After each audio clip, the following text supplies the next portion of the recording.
Hi everyone. अभी हम अपने थोड़े सर्किट को कॉम्प्लिकेट कर रहे हैं और डिफ़िकल्ट क्वेश्चन आपको दिखाई देता होगा। पर अगर आपके बेसिक्स क्लियर है और अगर आप ध्यान से सर्किट को देखोगे डेफिनेटली इस सर्किट को आप काम अच्छी तरीके से सॉल्व कर सकते हो। डीसी सोर्स प्रेजेंट है, ठीक है। डीसी सोर्स प्रेजेंट है, एसी सोर्स प्रेजेंट नहीं, मतलब मेरे को डीसी एनालिसिस यूज़ करनी है। मुझे डीसी एनालिसिस यूज़ करनी है। और डीसी एनालिसिस में आपने नेटवर्क थ्योरी में सीखा होगा, आपका इंडक्टर सर्किट में शॉर्ट सर्किट होना चाहिए और आपका कैपेसिटर सर्किट में ओपन सर्किट होना चाहिए। तो ये चीज़ हमारे लिए बहुत ज़्यादा फ़ायदेमंद है अगर आपको नेटवर्क थ्योरी के कॉन्सेप्ट थोड़े पता है। और दूसरी चीज़ यहाँ पे जो डी करके हैं ये सारे डी आइडियल डायोड्स हैं और जो सिलिकॉन डायोड है वहाँ पे डायोड के ऊपर सिलिकॉन लिखा हुआ है। तो आइडियल डायोड के रेस्पेक्ट में हम जानते हैं कि अगर पी साइड एन साइड अगर हम लिख दें डायोड के ऊपर कौन सा है तो हम आसानी से आइडेंटिफाई कर सकते हैं कौन सा डायोड फॉरवर्ड बायस। जैसे आप देख सकते हो ये वाला डायोड का P side negative terminal of battery को कनेक्टेड है। मतलब अब मैं क्या बोल सकता हूँ कि मेरा ये वाला डायोड क्या है, रिवर्स बायस है। मेरा ये वाला डायोड क्या है, रिवर्स बायस। पर अगर आप ये वाले डायोड को देखोगे, ये वाले डायोड को, इसका and side negative terminal of battery को कनेक्टेड है। मतलब मैं क्या बोल सकता हूँ, ये वाला डायोड क्या है, फॉरवर्ड बायस। तो उसके सामने लिख दो ये वाला डायोड आपका फॉरवर्ड बायस है। अगर आप ध्यान से देखोगे ये वाला डायोड अगर रिवर्स बायस हो जाता है, ये वाला डायोड अगर रिवर्स बायस हो जाता है तो ये ब्रांच ओपन सर्किट हो जाएगी। अगर ये ब्रांच ओपन सर्किट है तो इस पूरे ब्रांच को मुझे बनाने की ज़रूरत नहीं है। अगर मतलब ये वाला टुकड़ा अगर ओपन सर्किट रह गया तो इस टोटल ब्रांच का कोई सिग्निफिकेंस रहता ही नहीं है। इस टोटल ब्रांच का कोई सिग्निफिकेंस रहता ही नहीं है, ठीक है। इस टोटल ब्रांच को मेरे को बनाने की ज़रूरत नहीं है। अपने नेक्स्ट डायग्राम में फिर भी मैं बनाऊंगा, ठीक है। और कैपेसिटर को ओपन सर्किट करना है जैसे मैंने यहाँ पे लिखा है डीसी एनालिसिस में। तो हम अभी अपने इस सिंप्लीफिकेशन के साथ सिंप्लीफाइड डायग्राम बनाते हैं। तो यहाँ पे एक सिलिकॉन डायोड था तो उसके रेस्पेक्ट में यहाँ पे मुझे 0.7 वोल्टेज का ड्रॉप दिखाना होगा, 0.7 वोल्ट। यहाँ पे एक आइडियल डायोड था, मतलब उसे शॉर्ट सर्किट बताना होगा, ठीक है। और यहाँ पे एक सिलिकॉन डायोड है और उसके नीचे आइडियल डायोड है। यहाँ पे एक सिलिकॉन डायोड है और यहाँ पे एक आइडियल डायोड है। ये वाला ब्रांच ओपन सर्किट है तो इस टोटल ब्रांच का कोई सिग्निफिकेंस नहीं है। अगर आप देखोगे यहाँ पे एक डायोड था और यहाँ पे भी एक डायोड था। मैंने इन दोनों डायोड्स को फॉरवर्ड बायस एज्यूम किया है। मैंने इन दोनों डायोड्स को फॉरवर्ड बायस एज्यूम किया है। तो मेरा आप मैं एजम्पशन कैसे वैलिडेट कर सकता हूँ कि मेरा एजम्पशन राइट है कि नहीं। मेरी I1 की वैल्यू मैंने एज्यूम किया, इस डायोड को D1 नाम देते हैं, इस डायोड को D2 नाम देते हैं, ठीक है। इस डायोड को मैंने D1 नाम दिया, इस डायोड को D2।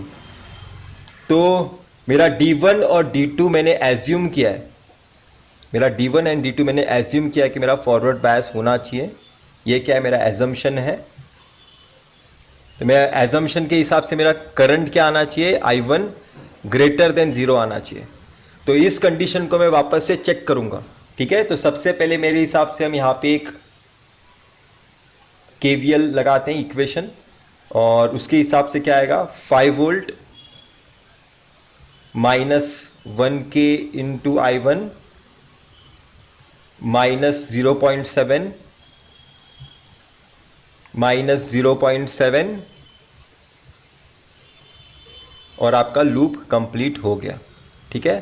तो अगर आप I1 की वैल्यू देखोगे तो क्या आएगा, 5 - 1.4 डिवाइडेड बाय 1 किलो। तो अगर आप देखोगे आपका I1 का वैल्यू क्या आ रहा है, आपका I1 का वैल्यू ग्रेटर देन 0 आ रहा है। आपका I1 का वैल्यू ग्रेटर देन 0 है और आपने एज्यूम क्या किया था, ग्रेटर देन 0 ही एज्यूम किया था। मतलब आपका एजम्पशन जो है D1 और D2 फॉरवर्ड बायस होने का वो क्या है, करेक्ट है। तो आपने एज्यूम किया D1 और D2 फॉरवर्ड बायस होना चाहिए। उसके बाद जो आपको करंट I1 की वैल्यू आई वो भी ग्रेटर देन 0 ही आई। मतलब आपका एजम्पशन राइट है। जो भी I1 की वैल्यू यहाँ पे आएगी वो करेक्ट होगी, जो भी I1 की यहाँ पे आपको वैल्यू आएगी वो करेक्ट होगी। तो इस तरह से आपको क्वेश्चन सॉल्व करने होते हैं, थोड़ा सोचना होता है। अगर डीसी एनालिसिस है तो डायरेक्टली इंडक्टर शॉर्ट सर्किट करना, कैपेसिटर ओपन सर्किट करना। डीसी एनालिसिस कैसे मैंने डिटरमाइन किया, सर्किट में सिर्फ एक डीसी सोर्स था, एसी सोर्स था ही नहीं, सिर्फ एक डीसी सोर्स था। तो इंडक्टर को शॉर्ट सर्किट करो, कैपेसिटर को ओपन सर्किट करो। उसके बाद आइडियल डायोड को रेस्पेक्ट में कैसे जानना है, पी साइड और एन साइड लिख दो, पी साइड और N side. P side negative terminal में बैटरी कनेक्ट था, इसलिए ये वाला डायोड रिवर्स बायस हो गया। एन साइड नेगेटिव टर्मिनल में बैटरी कनेक्ट है, ये वाला डायोड फॉरवर्ड बायस हो गया। पर ये वाले डायोड के रेस्पेक्ट में मुझे कुछ इन्फॉर्मेशन एग्जैक्ट पता नहीं चल रही थी, तो मैंने D1 को फॉरवर्ड बायस एज्यूम किया, ठीक है। D2 तो पहले ही फॉरवर्ड बायस से पता चल गया था, फिर भी मैंने यहाँ पे लिख दिया है, ठीक है। मेरे को ये वाले डायोड की एग्जैक्ट इन्फॉर्मेशन नहीं थी कि ये वाला डायोड फॉरवर्ड बायस है कि नहीं, तो मैंने वो एज्यूम किया D1 फॉरवर्ड बायस है और मेरा करंट भी ग्रेटर देन 0 आया, मतलब मेरा एजम्पशन करेक्ट था। मैं होप कर रहा हूँ कि आपको क्वेश्चन समझ में आया होगा कि मैंने इस क्वेश्चन को कैसे सॉल्व किया है। अगर थोड़ा भी डाउट है तो कमेंट में पूछ सकते हो।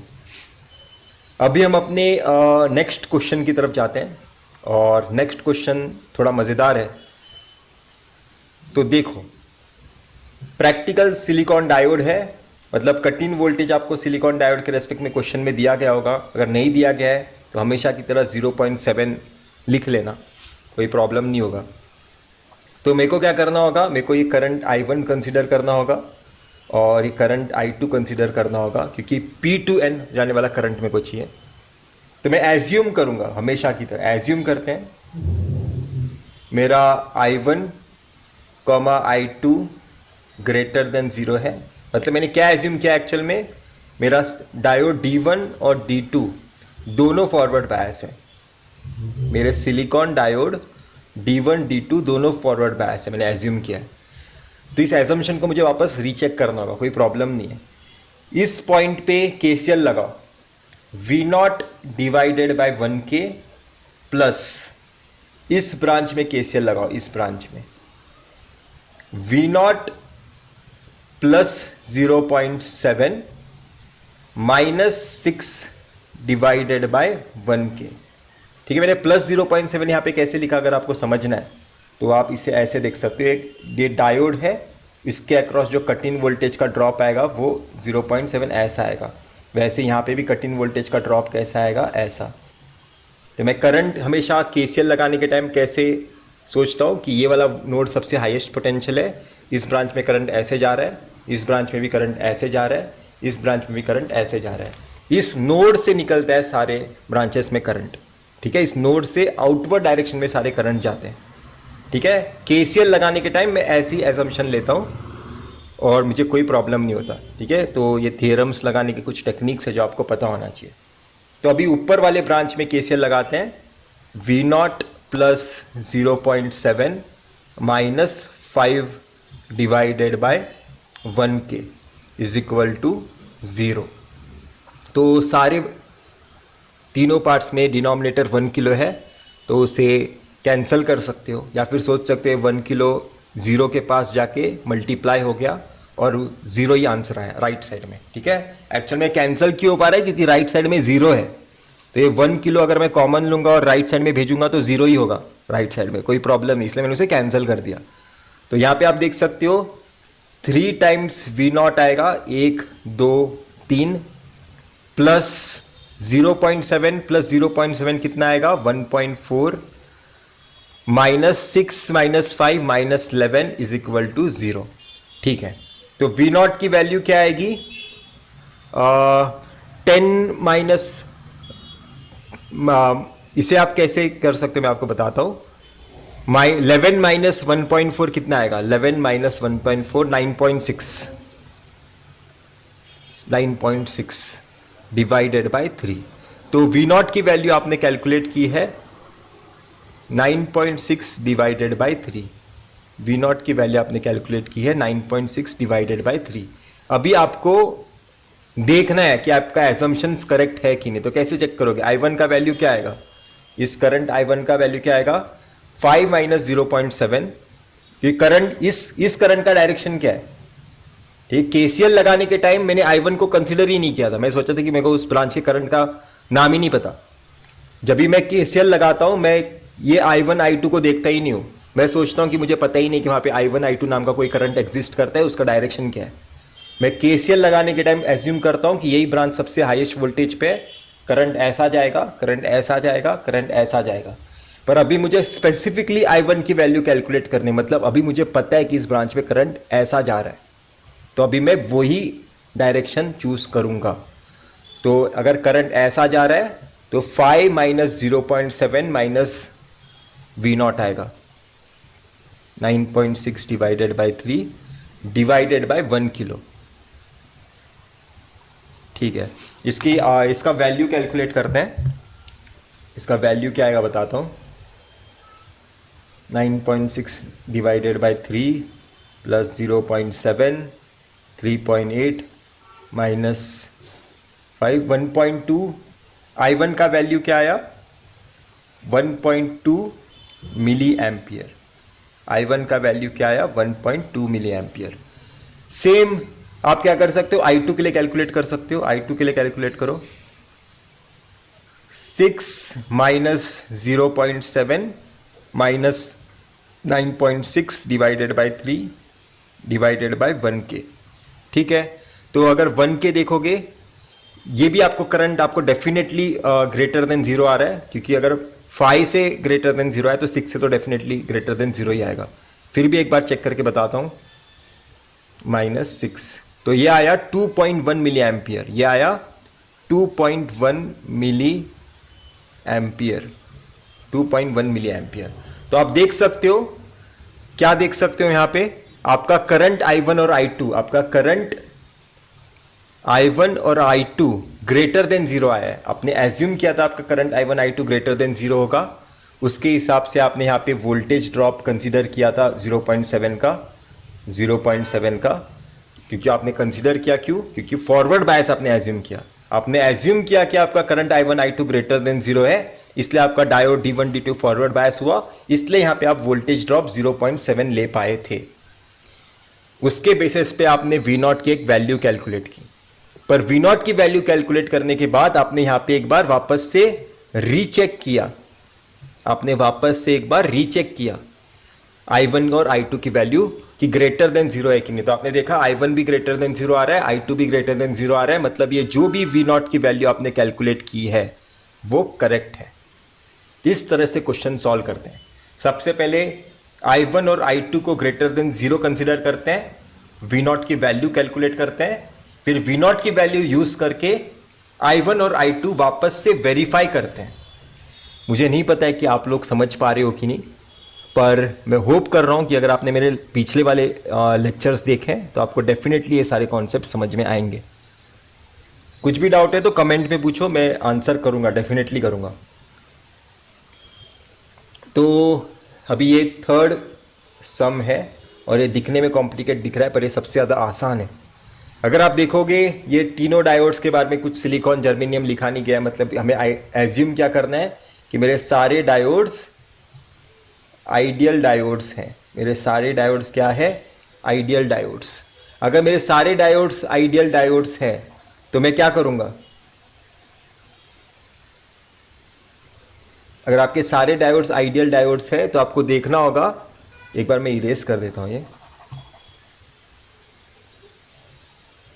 ये वाला डायोड, ये तीनों डायोड्स के सेकेंड टर्मिनल सेम जगह पे कनेक्टेड है, सेम जगह पे कनेक्टेड है। ठीक है, तो मतलब इसका मीनिंग क्या है कि तीनों डायोड तो फॉरवर्ड बायस नहीं हो सकते। अगर तीनों डायोड फॉरवर्ड बायस हो गए तो आप क्या देखोगे पता है, तीनों डायोड फॉरवर्ड बायस हो गए तो ये V0 है, यहाँ पे 1.5 है, यहाँ पे 2.5 है, यहाँ पे 5 है, मतलब V0 के 3 वैल्यूज आएंगे, जो प्रैक्टिकली इम्पॉसिबल है। एक वोल्टेज की एक ही वैल्यू हो सकती है एक टाइम पे। ठीक है, तो इसका मीनिंग क्या है कि मेरा इन तीनों डायोड्स में से कोई एक ही डायोड फॉरवर्ड बायस होगा। और मैंने आपको पहले वाले केस में कभी तो एक्सप्लेन किया था, जब बहुत सारे डायोड्स का एक टर्मिनल सेम वोल्टेज पे कनेक्टेड होता है और दूसरे टर्मिनल पे डायरेक्टली वोल्टेजेस कनेक्ट किए गए हैं अलग अलग, तो वही डायोड फॉरवर्ड बायस होगा जिसका सबसे ज़्यादा वोल्टेज होगा दूसरे टर्मिनल पे। तो मेरे हिसाब से मैं आपको क्या बताने की कोशिश कर रहा हूँ, वापस से बताता हूँ। ये दोनों डायोड्स रिवर्स बायस है तो वो ओपन सर्किट हो गए, और सिर्फ थर्ड वाला डायोड 5 वोल्टेज पे कनेक्ट किया हुआ डायोड मेरा ऑन है, सिर्फ यही डायोड मेरा ऑन है। ठीक है, मेरा सिर्फ यही डायोड ऑन है, इस वजह से मेरे V0 की वैल्यू कितनी आती है, 5 वोल्ट। मैं होप कर रहा हूं कि आपको ये चीज़ समझ में आई होगी।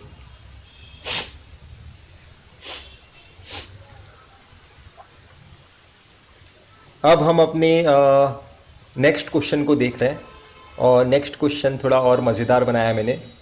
एक में सिलिकॉन डायोड यूज़ किया है, एक में जर्मेनियम डायोड यूज़ किया है और आपको क्वेश्चन में मेंशन किया गया होगा कि आपका cut in voltage of silicon diode होता है 0.7 एप्लीकेशन के हिसाब से, पर जनरली लोग यही यूज़ करते हैं, और जर्मेनियम डायोड का होता है 0.3। तो इस पर्टिकुलर केस में भी आप देख सकते हो दो अलग अलग डायोड्स हैं। इस बार डायोड सेम नहीं है। पहले क्या हुआ था इस केस में, डायोड सेम थे। पहले क्या हुआ था इस केस में, डायोड सेम थे, वोल्टेजेस अलग अलग कनेक्ट किए गए थे। पर इस केस में क्या हुआ है, डायोड्स अलग अलग है और सेम वोल्टेजेस कनेक्टेड है दोनों जगह। तो इन दोनों डायोड में से कोई एक ही डायोड फॉरवर्ड बायस होगा। अभी भी दोनों फॉरवर्ड बायस नहीं हो सकते, नहीं तो दो वोल्टेजेस मिलेंगे V0 के दो वोल्टेजेस मिलेंगे। कैसे मिलेंगे V0 के दो वोल्टेजेस, बता देता हूं। एक 0.7 देगा, एक 0.3 देगा। तो V0 की वैल्यू इसके हिसाब से, V0 की वैल्यू ऊपर वाले के हिसाब से 4.3 आएगी, नीचे वाले के हिसाब से 4.7 आएगी, जो कि पॉसिबल नहीं है। दो V0 की वैल्यूज पॉसिबल नहीं है। मतलब इन दोनों डायोड्स में से सिर्फ एक ही डायोड कोई तो फॉरवर्ड बायस है। तो वो कौन सा होगा, वो डायोड फॉरवर्ड बायस होगा बहुत ही आसानी से, जिसका कट इन वोल्टेज सबसे कम होगा। जिसका कट इन वोल्टेज सबसे कम है उसी में तो सबसे ज़्यादा करंट फ्लो होने के ज़्यादा चांसेस हैं। मतलब उसमें मुझे कम वोल्टेज में, कट इन वोल्टेज क्या होता है, एक पर्टिकुलर वैल्यू ऑफ करंट मुझे अचीव करना है, उसके लिए मुझे कितना मिनिमम वोल्टेज लगाना है। तो मुझे एक particular value of current achieve करना है। सिलिकॉन डायोड में मुझे 0.7 वोल्टेज की मेहनत करनी है, जर्मेनियम डायोड में मुझे 0.3 वोल्टेज की मेहनत करनी है। तो इंसान होते तो आप कौन सा चूज करते, जहां पे कम मेहनत करनी है वो वाला ही चूज करते। तो आपका 5 वोल्टेज भी इंसान वाला ही चीज यूज करेगा, पाथ जहां पे उसे लो रेजिस्टेंस फील होगा। तो वो जर्मेनियम डायोड को ही सिर्फ फॉरवर्ड बायस करेगा, सिलिकॉन डायोड को वो फॉरवर्ड बायस नहीं करेगा। सिर्फ आपका जर्मेनियम डायोड फॉरवर्ड बायस होगा।